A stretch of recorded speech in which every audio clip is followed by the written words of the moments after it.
नमस्कार, मैं गौरी भारती आज आप लोगों को पढ़ाने जा रही हूँ प्रत्यय। पहले प्रत्यय की परिभाषा पढ़ लेते हैं। वह शब्दांश जो किसी शब्द के अंत में जुड़कर नया शब्द बनाता है प्रत्यय कहलाता है। जैसे आवट, आई, हारा आदि प्रत्यय शब्दों के अंत में लगते हैं। प्रत्यय शब्द के अंत में जुड़कर इसके अर्थ में विशेषता परिवर्तन लाते हैं। ये शब्दांश होते हैं, इसलिए इनका प्रयोग स्वतंत्र रूप से नहीं किया जाता। इनका अपना स्वतंत्र रूप से कोई अस्तित्व नहीं होता। प्रत्यय के दो भेद होते हैं, कृत प्रत्यय और तद्धित प्रत्यय। पहले कृत प्रत्यय की परिभाषा जान लेते हैं। वे प्रत्यय जो धातुओं के अंत में जुड़कर नए शब्दों का निर्माण करते हैं कृत प्रत्यय कहलाते हैं। जैसे लड़, धन, आई, लड़ाई। यहाँ धातु लड़ है और आई प्रत्यय है। हस, धन, ई, हंसी। यहाँ धातु हंस है और प्रत्यय ई है। कृत प्रत्यय के 5 प्रकार होते हैं। कर्तृवाचक कृत प्रत्यय, कर्मवाचक कृत प्रत्यय, करणवाचक कृत प्रत्यय, भाववाचक कृत प्रत्यय और क्रियावाचक कृत प्रत्यय। इसके उदाहरण अक्कड़, भुलक्कड़, घुमक्कड़, भुजक्कड़। आकू, पढ़ाकू, लड़ाकू।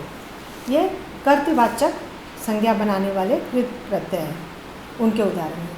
तो जो कृत प्रत्यय कर्ता अर्थात क्रिया को करने वाले का ज्ञान कराते हैं वो कर्तृवाचक कृत प्रत्यय कहलाते हैं। उसी तरह कर्मवाचक शब्द बनाने वाले कृत प्रत्यय, जो कृत प्रत्यय शब्दों के अंत में जुड़कर कर्मवाचक शब्द बनाते हैं वे कर्मवाचक कृत प्रत्यय कहलाते हैं।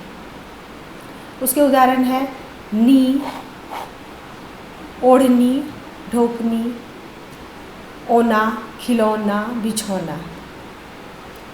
उसके बाद करणवाचक संज्ञा बनाने वाले कृत प्रत्यय, जो कृत प्रत्यय शब्दों के अंत में जुड़कर करणवाचक संज्ञा शब्दों की रचना करते हैं वे करणवाचक कृत प्रत्यय कहलाते हैं। आ,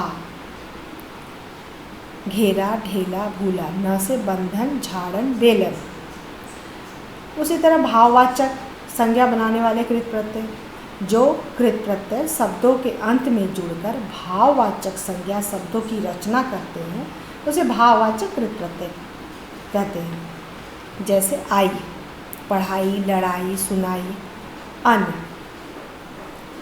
चलन, गमन, मिलन। अंत में क्रियावाचक शब्द बनाने वाले कृत प्रत्यय, जो कृत प्रत्यय शब्दों के अंत में जुड़कर क्रियावाचक विशेषण, संज्ञा आदि क्रिया शब्दों की रचना करते हैं क्रियावाचक कृत प्रत्यय कहलाते हैं। कर, आकर, जाकर, खाकर। एरा, कमेरा, लुटेरा।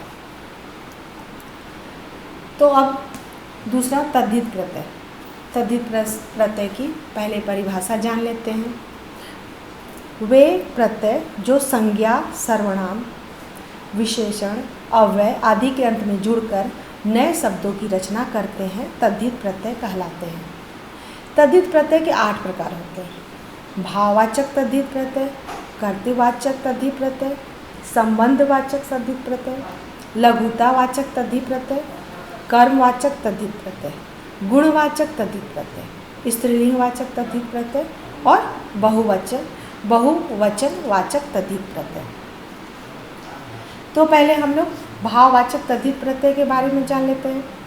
भाववाचक तद्धित प्रत्यय, उसके उदाहरण हैं आई, बुराई, भलाई, पंडिताई। आवट, दिखावट, लिखावट, बनावट।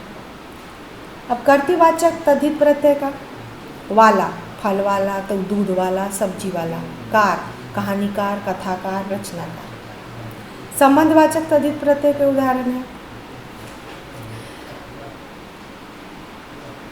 इक दैनिक मौलिक। उसके बाद एरा मौसेरा चचेरा। लघुतावाचक तद्धित प्रत्यय का ओला सपोला खटोला। या डिबिया लुटिया खटिया। कर्मवाचक तद्धित प्रत्यय का हरा इकहरा दुहरा तिहरा। सरा दूसरा तीसरा। गुणवाचक तद्धित प्रत्यय का उदाहरण चमकीला रंगीला। एला कसैला विशैला। स्त्रीलिंग वाचक तद्धित प्रत्यय आनी जेठानी सेठानी देवरानी। इका नायिका गायिका। ये हैं स्त्रीलिंग वाचक के। उसके बाद अंत में बहुवचन वाचक तद्धित प्रत्यय।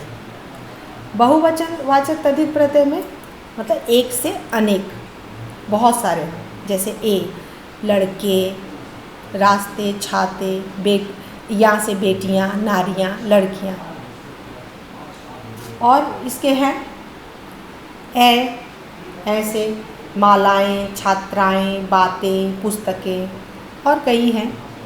आशा करती हूँ कि आप लोगों को प्रत्यय समझ में आ गई होगी। धन्यवाद।